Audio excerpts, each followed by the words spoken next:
Je jette un coup d'œil à mes jetons virtuels, déjà largement diminués. Que faire? Je suis ou je me couche? Et insiste mon paternel en m'arrachant mon téléphone des mains.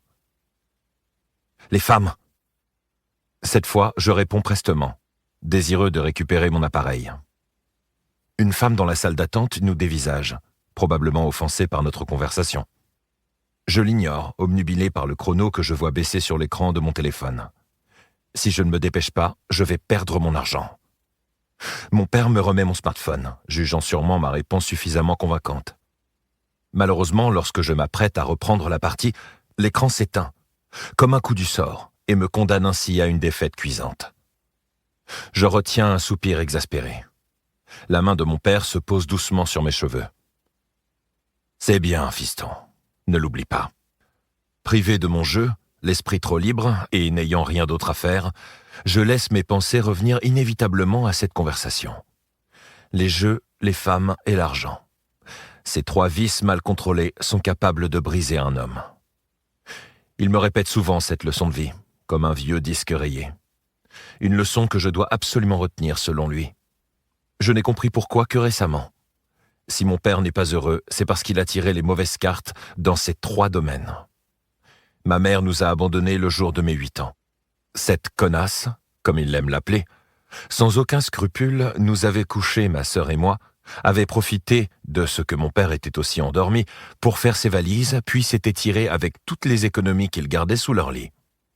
Elle est partie avec chaque billet qu'il possédait, laissant derrière elle un vide que mon père n'a jamais réussi à combler. Pour ce qui est des jeux, il a déjà tenté plusieurs fois de gagner le jackpot dans les casinos, sans succès. Las Vegas dévore ses rêves et le dépouille de son fric. Je le sais parce que lorsque ses tentatives de remporter gloire et fortune se soldent par un échec, le tableau est toujours le même. Il rentre complètement bourré, les nerfs à vif, et crie qu'il ne recommencera plus jamais. Triste mensonge. L'addiction a raison de lui chaque mois. Quant à l'argent, l'argent, son poison quotidien. Ça le rend aigri. Il le côtoie tous les jours, l'entend, le voit sous 1001 formes, sans que ce soit le sien. Papa travaille pour Monsieur Cruz, un homme riche et puissant qui possède l'un des plus grands casinos de Las Vegas. Dans mon lycée, les autres disent que Monsieur Cruz pourrait diriger toute une ville avec son argent. Je me rappelle avoir demandé à mon père quand j'étais plus jeune pourquoi certains avaient le privilège de posséder des fortunes pendant que d'autres, comme nous, devaient se contenter de vivre dans un taudis, non loin du tunnel. Il n'a pas su me répondre. Il m'a juste tendu son téléphone, m'expliquant qu'avec le destin miséreux que la vie nous réservait, les seuls endroits où nous pourrions faire fortune, ce sont les casinos qui pullulent dans notre région. C'est comme ça que j'ai commencé les jeux d'argent mobile. Il ne me l'interdit pas, mais il me répète toujours de faire gaffe, de ne jamais me laisser bouffer comme lui par l'addiction. Il me dit souvent qu'il faut que je sois plus malin que lui, que je sorte de ce cycle de poisse qui nous colle à la peau depuis toujours. Je crois qu'il espère secrètement que je le venge de sa vie ratée, que je réussisse là où lui s'est planté. Mais il ne me le dira jamais aussi clairement. Trop fier, trop usé. Et moi, je fais semblant de ne pas le comprendre, parce que c'est plus simple comme ça. « On en a encore pour longtemps ?» demandai-je impatiemment. « J'ai plus de batterie. » « Tant pis pour toi. Nous ne rentrerons pas tout de suite.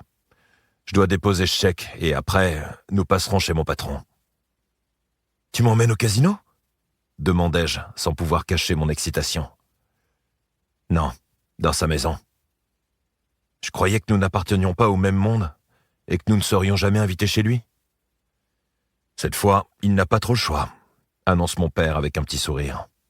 « Je sais quelque chose d'important sur lui, et je compte bien en tirer profit. Notre vie va changer, tu verras. D'ailleurs, c'est le 16e anniversaire de sa fille aujourd'hui. Je veux que tu deviennes ami avec elle. » La bonne blague. Mon anniversaire aura lieu dans quelques mois, mais on ne le fête jamais. Je n'ai droit à rien si ce n'est un muffin au chocolat, que je suis censé considérer comme une attention. Je ne vois pas pourquoi je devrais me pointer aux fêtes des autres ados pour y gâter si personne n'est capable de m'offrir un cadeau. À quoi bon regarder les autres souffler leurs bougies et déballer leur merde hors de prix quand moi j'ai juste... Para seguir escuchando este audiolibro gratuitamente, haz clic en el enlace de la descripción y podrás escucharlo completo sin coste gracias a la prueba de 30 días de Audible.